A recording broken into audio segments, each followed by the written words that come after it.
energy, you might think of wind or solar power. But what about burning wood?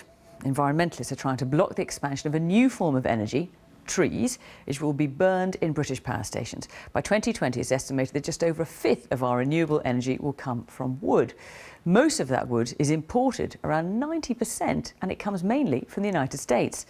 Ministers say the trees will be replaced, making them renewable. But campaigners say it's bad for wildlife and in the short term actually increases pollution.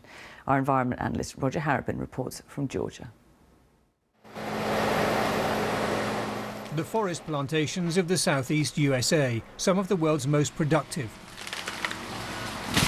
Mainly grown for construction timber, but some trees will be burned in Britain to make electricity. It's amazing to think that trees like these will be heading across the Atlantic to help keep homes and offices powered in the UK.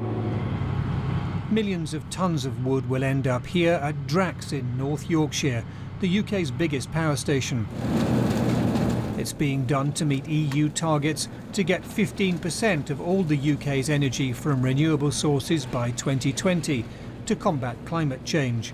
Wood burning earns subsidies as a renewable power. And that's because new trees are planted to replace ones that are burned. As the small trees grow, they soak up the carbon dioxide that's heating the planet. What's more, it's only low-grade trees that are burned anyway. We cut out the smaller trees, lower value trees, and we leave the bigger trees to continue to grow and add more value. And that allows those smaller trees to be used for outcomes such as energy and pulp and paper. But Georgia also boasts natural swamp forests full of rare species like this swamp canary. These woods are also being cut. And this wood pellet factory is clearly processing logs from natural swamp forest. Next stage is for the trees to be turned into wood chips and dumped here on this mountain of wood. And it is the massive scale of this operation that so alarms environmentalists. Campaigners want to scrap Britain's subsidies for wood burning.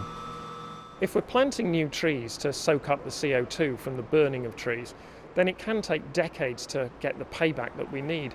So we need to make sure that we're directing money towards the really right sources of renewable energy and not the wrong ones. But millions of tons of wood pellets like these are heading towards the UK. The government insists the trade saves carbon. It's preparing new rules to protect natural forests. Ministers won't be dumping the subsidies anytime soon. Roger Harrison, BBC News. 4 gang members have been given life sentences for